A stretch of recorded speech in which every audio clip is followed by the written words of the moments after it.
सच्चाई जानकर आपकी भी हो जाएगी हालत खराब।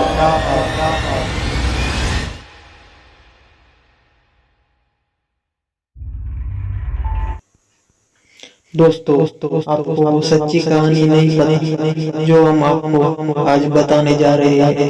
एक भूतिया गुड़िया की असली कहानी है। आपने आज से पहले जो भी भूतिया गुड़िया की कहानी सुनी होगी वो सभी असली नहीं होगी, लेकिन जिस गुड़िया के बारे में हम बात करना जा रहे हैं वो आज भी इस दुनिया में है। इस गुड़िया को कोई भी अपने घर में नहीं रखना चाहता। इसकी वजह जानकर लोगों की रूह कांप उठती है। संभव है आपने किसी हॉलीवुड हॉरर फिल्म में भी इसके बारे में देखा सुना होगा। कहा जाता है कि इसकी असली कहानी कुछ और है। दरअसल इस गुड़िया को भूतिया इसलिए कहा जाता है क्योंकि माना जाता है कि ये गुड़िया जीवित है। फिल्म एनाबेल क्रिएशन में इसके बारे में जो दिखाया गया है वो इस गुड़िया की सच्ची कहानी से अलग है।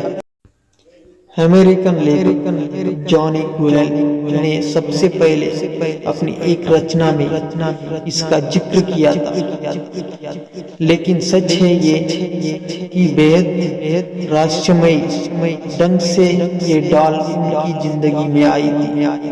इसके बारे में जानकर आपको बेहद ताज्जुब होगा। दरअसल बात उस वक्त की है जब लेखक जॉनी गुलेल बच्चों के लिए एक किताब की श्रृंखला की रचना करने जा रहे थे। उन्होंने ट्रेजेडी अन्ना सीरीज नामक एक किताब के साथ एनाबेल डॉन को मार्केट में लॉन्च किया।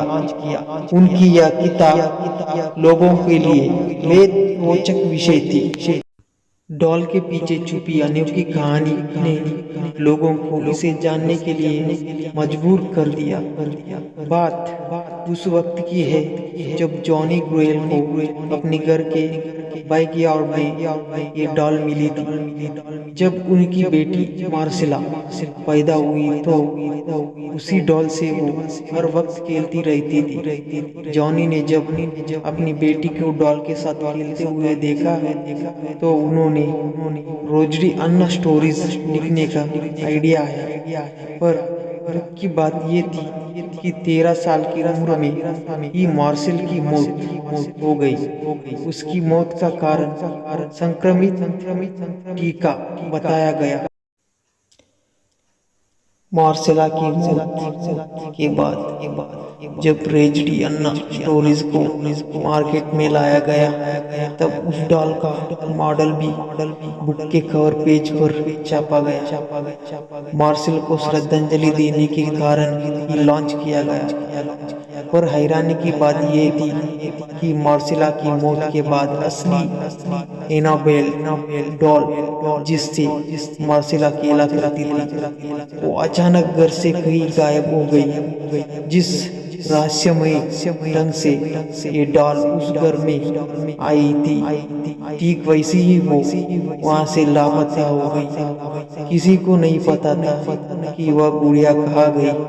मार्सेला ने उसके बारे में पता लगाने की काफी कोशिश की लेकिन उसका पता नहीं चला। और फिर एक दिन वो असली डॉल एक एंटीक शॉप में मिली थी। ये बात है साल 1970 की। एक नर्सिंग स्टूडेंट जिसका नाम था डोना, उसकी माँ ने डोना को ये डॉल गिफ्ट की थी, लेकिन डोना ने डॉल को पाने के बाद से ही उसके कुछ अजीब चीजें नोटिस की। डोना ने देखा कि डॉल अपने आप ही पोजीशन चेंज कर रही थी। कभी कभी डोना डॉल को एक रूम में रख के कहीं बाहर जाती थी तो वापस लौटने पर वह डॉल उसे वहां नहीं मिलती थी। तलाशने पर उसे वो गुड़िया घर के किसी दूसरे कोने में मिलती थी। एक दिन डोना ने कमरे में लौटने के बाद देखा कि डॉल हाथ और पीठ पर खून के धब्बे लगे हुए थे। वो दहशत भरा ये नजारा देखकर पूरी तरह कांप गई। डोना को समझ आ गई कि उसके साथ कुछ बुरा हो रहा है। इसके बाद डोना फौरन पैरानॉर्मल एक्टिविटी एक्सपर्ट एड और लॉरेन को बुलाया। हेड और लॉरेन ने जब पाया कि यह डॉल भूतिया है, तब डोना और ज्यादा डर गई। उससे उस गुड़िया को वहां से ले जाने के लिए कहा। हेड और लॉरेन उस वक्त उस गुड़िया को अपने साथ कार में ऑकल्ट म्यूजियम में ले गए, लेकिन कार से जाते वक्त ही डॉल ने कुछ ऐसी हरकत शुरू कर दी जिसका अंदाजा उन दोनों को नहीं था। दरअसल गुड़िया ने अपनी पूरी ताकत से उन्हें रोकने की कोशिश की। गुड़िया ने बार बार डॉल कार का स्टीयरिंग घुमाने की कोशिश की, मानो कि वो उन्हें कहीं और ले जाना चाहती है। बड़ी मुश्किल से हेड और लॉरेन अपनी मंजिल तक पहुंच गए।